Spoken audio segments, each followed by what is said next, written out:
Last time we made a huge amount of progress to our main cave with a whole bunch of amethysts being built up around the place, as well as gathering tons upon tons upon tons of resources for my friend Duba. And while I did say I was planning on trying to get everything smelted up before next episode, I kinda didn't. Because as it turns out, only 2 furnaces smelting at, its maximum pace isn't actually going to smelt everything that quickly. And at this point I'm just like, you know what? I could just leave it at just having 2 furnaces, or I could build a super smelter. And not just any super smelter, a mega super smelter. If you remember a few cosmic seasons ago, I did build up a mega super smelter with 320 furnaces. And the reason it was 320 is because that's the maximum amount of items a minecart with hopper could actually hold. And while I think a super smelter that big would actually work pretty well, I think I managed to find a way to build one that's even bigger than that. Possibly one that could use 640 separate furnaces. I'll try to explain how that mega furnace super smelter will work later, but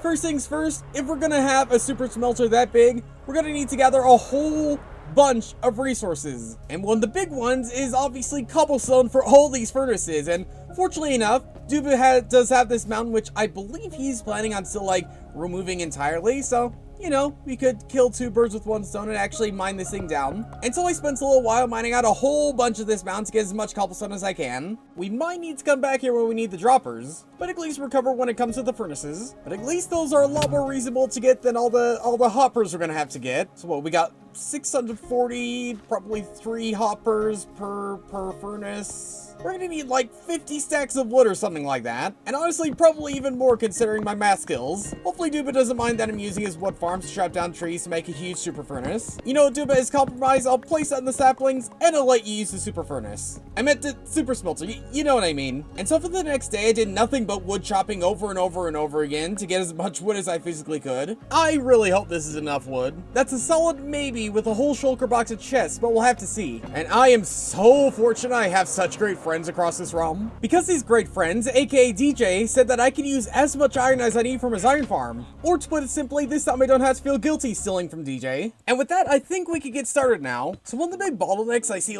really big super smelters is the fact that the input can only handle 320 items. Because again, that's the limit for the minecart hopper. But I might have found a way to incorporate 2 separate types of minecart hoppers. And that's thanks to this jumbled up piece of redstone I built right here. Because what we'd have to do is put both minecart hoppers there, meaning that this double chest will be the single output or input. So say we did have 10 stacks of items, or say just, for this instance, we had just have a stack. That timer back there will go off when the 10 stacks are actually filled up. And then when that actually happens, these pistons will actually pull back, pushing these things onto this rail, which is why there's 2 sets of rails, as we can see just about right now. No? Okay, because I didn't use the 10 stacks. So I'll have an automatic button push or something like that, but basically what will happen is when these things are filled up, these pistons will push these things onto these rails going across the furnaces. But okay, let's actually start getting these furnaces in place. Is it okay if I feel a little intimidated looking back here and just seeing how big this entire thing is? I'm certain there's bigger super smelters out there, but for me, this is massive. Haven't a clue how we're gonna manage to properly and efficiently fuel this thing up, but that's a challenge for after we build this thing, which probably isn't the best way I'm doing this, but oh well, we're committing. Okay, most of the top's built up, so let's do the output now, which honestly is fairly simple when comparing it to the rest of this thing. Still kind of bulky redstone, if I'm honest. Now I have to build this exact same thing. How many more times? Okay, I said this was gonna be easy. I didn't say it was gonna take a long time. About 5 or 6 hours later, we have all the droppers, all the observers, and all the other stuff in place. Again, not hard, just very time consuming and very fiddly. It's the Rubik's Cube you can't really have fun with, if I'm honest, but at least we got the more complicated bit of this done. But now let's go around and actually get all the rails in place. I swear, if Duba didn't make that gold farm, I don't think any of this would have been possible. But now for the collection system, and last time I did something like this, I just had tubes leading off this entire thing and going straight into a double chest. And I will go straight into one double chest, but I think instead of just doing the tube idea, I have just a big stream of water going down. I don't know, because I have a feeling that the odds of something getting lost would be a whole lot less if something like that were happening. I mean, sure, it might have sent me a bunch of resources just doing the tubes, but At least I'll save more resources by not losing them. But yeah, you kind of get the gist. All the items will come down here, down to here, going up this tube, and into that double chest. Doesn't necessarily have to be in that order, but something along those lines. Okay, I think I forgot something. Well, at least I caught this before I actually started properly using this thing. And I think for the most part, the vast bulk of this entire super smelter is pretty much built up. Apart from some rails that need some power, which fortunately for me is like the best thing to leave out because it's super simple to fix. But before we can properly start using this thing, we gotta fuel it. We gotta find a way to fuel it somehow. Now, there's probably a few ways I can go about doing this. One, just go out in the world and gather all the resources myself, which, you know, in normal circumstances wouldn't be too bad, but for 640 furnaces, plus all the items you need for the hoppers, yeah, that option's not happening. At least not in a huge, bulky sense. So it's probably best to connect some form of fuel farm connected right into it, and the only one I can think of is bamboo farm. Like, I could do kelp farm, but the problem with that is that because we're only smelting one item at a time, that would waste so much kelp. Then we'd have to go about crafting it ourselves. So maybe if we just pipe in a bamboo farm, that should be good enough. So long as the bamboo farm is pretty decently sized too. And there's quite a bit of space in between these two furnace arrays, so maybe we could put it in between it? Or actually, now that I'm looking at it, there's probably not quite enough space, but if we put, like, say, above it by just a few blocks, then that'll probably work. But first things first, we need a ton and a ton of grass. And I know there's one that Silent Whisperer made, like, a very, very long time ago that incorporates, like, flying machines, and I'm probably gonna build one like that. Now, let's just assume that we want this entire thing to be completely filled up with fuel. Well, we have the furnaces, which is 1 slot for every furnace, so 640 slots. We'd have all the hoppers with 5 slots for each, adding 3,840 stacks of items. Or to put that simply, that's 245,000 pieces of bamboo we're gonna need. Yeah, 250,000 pieces of bamboo is what we're gonna need for this thing. Now for everyone out there, including myself, that number might seem pretty daunting, but fortunately for me at least, I have had some pretty decent experience in gathering large quantities of bamboo. It's still gonna take a decent amount of time, but hopefully if you do things right, it shouldn't be too bad in the long term. So I just finished placing down all the rails and let the minecart hoppers go around, and unfortunately, I was worried this is gonna be a problem, but the chunk loading, the simulation distance was a little bit too far because I was standing like right over there, so I think the only way I could get around that is probably by standing like pretty near the center of this thing. I'm pretty sure that will work because the way simulation distance works is kind of like in a sphere rather than in a square. I'm pretty sure at least, but until then, let's focus on the bamboo farm. Let's focus on getting this thing fueled.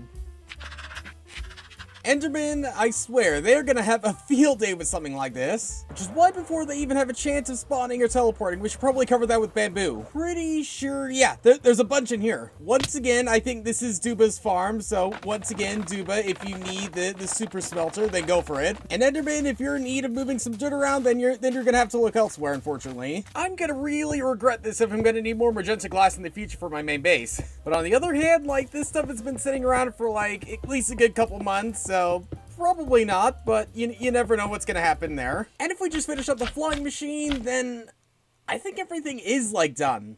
Like everything's like officially done. I keep going back to this little perk just to get a look at everything, and oh geez, this is this is a sight to behold. Like seriously, this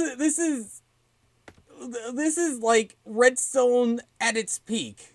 But, like, because it's my redstone, it's not, like, quite peak. But because it is my redstone, it's, like, my peak. This is awesome. This is so cool. And apart from, like, some of the issues with the simulation thing, which, you know, we can work around that. Like, I think this thing is pretty much ready to go. Right after we, of course, fuel up. And to do that, I'm going to leave my second account right in the middle where I'm going to have to be AFKing to let this thing go running. But okay, if I pull this down and then I let the minecarts go out, then I think everything should be running. Let's have a look. Okay, yep, everything is running. Everything is absolutely running. Only thing is we need to wait for these minecarts to go around and around and around and around and around, which might take a little bit of time, but you know, patience is key when it comes to this thing. Quite a lot of patience considering how fast these minecarts are. Ooh, they're coming back. Oh, and the flying machine's coming back. Everything's happening all at once, okay? And it should go right under and start picking up all of this bamboo. Ooh, as well as probably missing a few here and there around over here. Oh, and we got the other one coming back too. My only big worry is that there's so much bamboo that these hoppers aren't really gonna pick up everything. And okay, they're almost definitely like in the center, and that's a lot of bamboo. That's just a lot of bamboo just sitting there. Oh dear, we're gonna have to do some work around at some points, but they should eventually. Where are they? Where are they? Where are they? Okay, there's one coming back. I don't know where the other one is, but all right, it's going back out and it's starting to feel things. All right, let's see. Yep, okay, we are getting fuel. We are definitely getting fuel. It's gonna take a long time to fuel this thing up entirely, but we are definitely getting fuel. Okay, I'm pretty sure all of them have enough to at least give this thing a test go. Meaning we gotta find ourselves about 10 stacks of items to actually smelt. Find might be the wrong word to use, more like retrieve, because like all the stuff we've been smelting here since the beginning of the episode, it's still smelting. It's still smelting out, so let's give this a try and see if this thing actually works. Okay, here we go. Test 1. I have no idea if this is like gonna physically or properly work at all, but let's see what there is to see. The hopper minecarts are loading up well. Okay, that's a good sign. Ooh, and things went out too quickly and didn't pick up everything. Okay, probably need to have a little bit more delay with this thing back here. Ooh, but look at that! Look at that! Everything's working. Everything that it did pick up, it is working, and it is starting to flow in here. Okay, let's have. Yeah, everything's coming down. Everything is coming down. Oh, that is a beautiful sight to behold. That is a work of beauty. Oop, yep, it's loading up. It's loading up. It is loading up well and fast. My only worry is that when it goes on its next round after picking up more, that it's not really gonna smelt because like these early furnaces have already used all its bamboo, which is probably what's gonna happen. So I'm gonna send these minecarts off and then set this thing's go off again. Ooh, okay, I don't know why that managed to break. Again, there's a lot of trial and error when it comes to these things, and there's a lot of things we're going to learn about and a lot of things we're going to have to fix up. But everything's going along. I don't think anything's going to smelt anymore, which is one of the big problems, like considering like one bamboo can't smelt an entire item. Yeah, actually, that's a big problem. That's a really big problem. I'm glad some of these early ones I stacked up myself, but some of the other ones, I've not done that. Ooh, and okay, so some of the copper didn't make it down here, which is one of the big worries I was having. I literally told myself this is going to be a lot more efficient in not losing things, and here I am just losing a few items. So I guess to put it simply, this thing has a lot of bugs. A lot of bugs. The positive thing, though, is these bugs are very obvious and very easily fixable. So even though this wasn't like a complete success his first round, this thing overall is such a welcome thing and such a useful thing I'm gonna have inside of Cosmic now. And what's even better is whenever I go out again to actually mine out a whole bunch of resources for my friends, like I now have a place to actually go and take it this time. And with that comforting thought, thanks for watching, and I'll see you all later.